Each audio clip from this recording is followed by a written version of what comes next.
हिंदी में यूपीएससी की तैयारी से संबंधित प्रोग्राम्स को देखने के लिए सब्सक्राइब करें स्टडी IQ IAS हिंदी।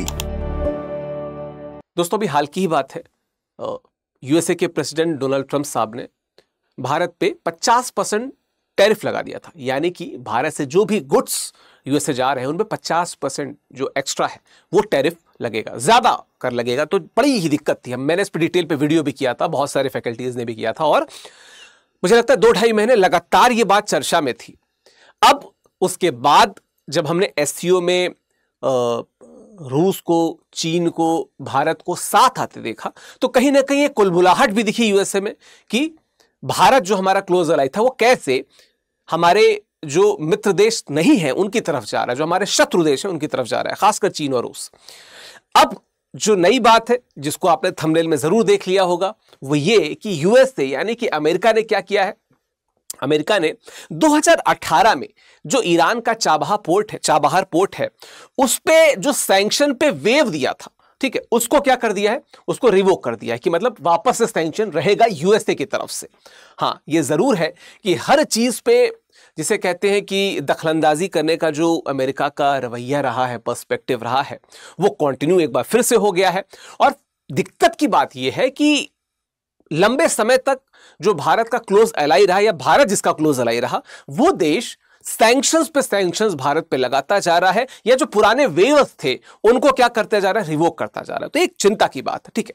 तो इसी पे विस्तार से देखेंगे कि क्या है, क्यों है, क्या इसके इफेक्ट्स होंगे भारत पे, वैश्विक स्तर पे, और फिर आगे की राह और निष्कर्ष पे भी हम लोग बात करेंगे। ठीक है, क्या है बताता चलूं। तो अमेरिका ने क्या है, ईरान के चाबहार पोर्ट के लिए 2018 में क्या किया था, एक प्रतिबंध पे छूट दी थी, ठीक है, जिसको हम सैंक्शन वेवर कहते हैं या वेवर सैंक्शन कहते हैं, ठीक है, एक छूट दी थी। क्या किया है, उसको वापस ले लिया है कि नहीं, वो जो छूट थी अब छूट नहीं रह जाएगी, है ना। और 29 सितंबर 2025 से प्रभावी हो जाएगा।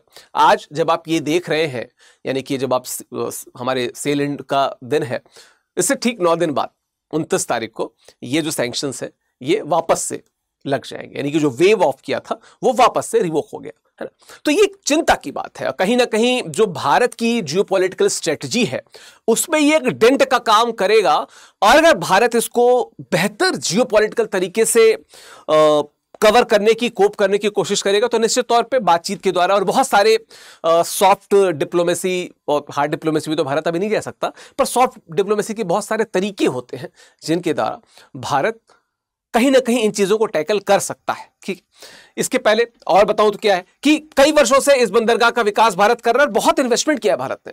जो ग्वादर पोर्ट के अगेंस्ट चाबहार का ये पूरा सीन था, हम लोग जब यूपीएससी की प्रिपरेशन करना शुरू किए थे तब से अब तक ये बार बार चर्चा में रहता है और बार बार लगता है कि अब क्यों रुक जा रहा है, अब क्यों रुक जा रहा है, जबकि भारत के हैवी इन्वेस्टमेंट है। और इसका एक रिपरकशन तब भी देखने को मिला था जब अफगानिस्तान में जो लोकतांत्रिक सरकार थी हटती है, वहां पर तालिबान का शासन होता है और तालिबान के आने के बाद भी जो इन्वेस्टमेंट भारत का था उस पर भी असर पड़ता है।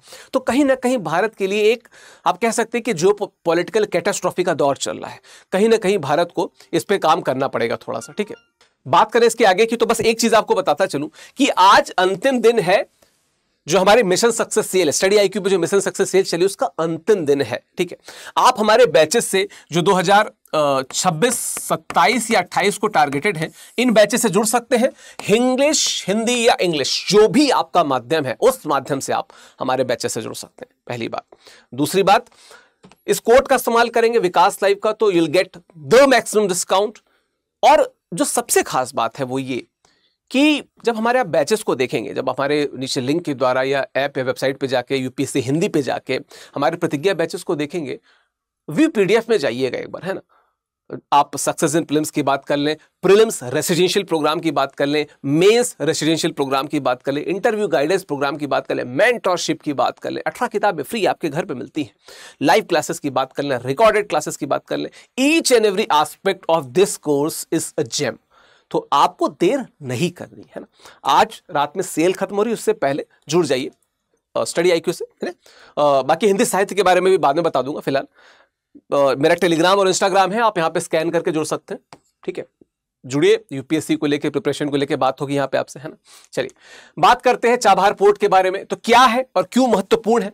तो पहले तो ये देखिए, अगर ये आप देख सकते हैं, ये भारत है ना, ये भारत है ना। भारत के साथ यहाँ पे आपको पाकिस्तान दिख रहा है ना। यहाँ पे देखिए काबुल दिख रहा है और ये अफगानिस्तान का इलाका है। यहाँ पे ईरान है और ईरान के ये ना सिस्तान वाला जो पार्ट है, यहाँ पे चाबहार पोर्ट है ना।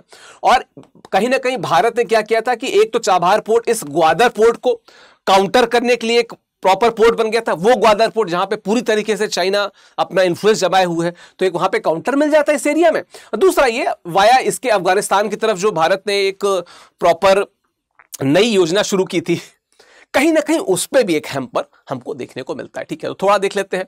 तो ईरान का जो सिस्तान बलूचिस्तान प्रांत है, सिस्तान बलूचिस्तान प्रांत पे मैं इसको थोड़ा रेड पेन से कर दूं तो शायद आपको बेहतर समझ में आएगा। ये जो सिस्तान बलूचिस्तान प्रांत है, यहां पे ये चाबहार पोर्ट है और ये पाकिस्तान का ग्वादर पोर्ट है। निश्चित तौर पर काउंटर करने के लिए एक बहुत अच्छी स्ट्रेटजी थी भारत के पास में। ठीक है, अब क्या है कि ये गहरा पानी का बंदरगाह है, डीप वाटर जिसे कहते हैं पोर्ट है, वो डीप वाटर पोर्ट है ना। यह भारत के सबसे निकट ईरानी बंदरगाह है, अगर देखा जाए तो, अगर यहां से देखेंगे तो सबसे निकट, और इस एरिया में एकमात्र भारत का एक जिसे कहते हैं क्लोज अलाई का बंदरगाह था। बहुत दिनों से इस पर बात भी चल रही है ना। और खुले समुद्र में स्थित होने के कारण बड़े कार्गो जहाजों के लिए आसान और सुरक्षित पहुंच प्रदान करता है। तो भारत के लिए स्ट्रेटेजिक और इकोनॉमिक दोनों तरीके से बड़ा ही इंपॉर्टेंट बंदरगाह है ना। है क्या? अगर हम इसके रणनीतिक महत्व की बात करें तो एक वैकल्पिक व्यापारिक मार्ग की बात करता है, तो बिल्कुल हमने इसकी बात यहां पे कर ली है। इसके वाया हम अफगानिस्तान तक भी पहुंच सकते हैं। अफगानिस्तान तक पहुंच भारत के लिए अफगानिस्तान और मध्य एशिया तक पहुंचने का बहुत अच्छा रास्ता था। और क्या है, जो मैंने बताया कि ग्वादर पोर्ट पे जो चीन का इंफ्लुएंस है, उस इंफ्लुएंस को काउंटर करने के लिए this was the best India can have, जो बेस्ट इंडिया के पास हो सकता था। लेकिन फिर वही बात कि जैसे ही आगे बढ़ते हैं बरादरी में, कोई ना कोई है ना रास्ता काट के चला जाता है। तो अभी ईरान में जो इश्यूज चल रहे थे, जो ईरान इजराइल वॉर चल रही थी, उसके बाद यूएसए का जो मूड स्विंग हुआ है ना, वो फिर एक रास्ता काट के चला गया। तो इस प्रकार की चीजें लगातार आ रही हैं, है ना। चलिए, और अगर हम बात करें भारत ईरान अफगानिस्तान त्रिपक्षीय समझौते के बारे में, तो 2016 में जब भारत के प्रधानमंत्री जी अफगानिस्तान के विजिट पे गए थे, और उस समय भारत अफगानिस्तान के बड़े अच्छे रिश्ते हुआ करते थे, तो उन्होंने भारत ईरान और अफगानिस्तान के बीच में अंतर्राष्ट्रीय परिवहन और पारगमन जो गलियारा है उसकी बात की थी। बड़ा फेमस था उस समय के करंट अफेयर्स में, छाया रहता था कि लगातार ये हो जाएगा वो हो जाएगा। अफगानिस्तान में रिजीम बदली, ईरान लगातार यूएसए के दबाव में आता गया, P5+1 को हम जान ही रहे हैं। उसके बाद ईरान इजरायली वॉर, उसके बीच में ईरान और अमेरिका की प्रॉक्सी वॉर, और अब ये अमेरिका का मूड स्विंग। तो इसका असर पड़ेगा। ठीक है, अच्छा, समझौते के मुख्य बिंदु क्या थे कि चाबहार पोर्ट का संयुक्त विकास होगा, है ना, व्यापारिक मार्गों का निर्माण होगा जो समझौता हुआ था, और 3 देशों के बीच आर्थिक सहयोग जो है उसे बढ़ाया जाएगा, ईरान, अफगानिस्तान और भारत के बीच में, which was a very good idea. And अच्छे से ये इनकॉर्पोरेट भी हो रहा था। लेकिन फिर वही बात कि किसी की आंख जो है वो फड़क गई, खासकर बाईं वाली आंख, है ना। तो भारत का निवेश और योगदान क्या रहा इसमें? भारत ने अब तक चाबहार पोर्ट के विकास में महत्वपूर्ण निवेश किया। मैं फिर से बात बता रहा हूं कि हैवी इन्वेस्टमेंट हमने अफगानिस्तान में भी किया और ईरान में भी किया। 6 मोबाइल हार्बर क्रेन 2 140 टन के और 4 जो है वो 100 टन क्षमता के प्रदान किए गए, है ना। अन्य उपकरण भी लगभग $25 मिलियन के निवेश भारत ने उसमें किया हुआ है ना।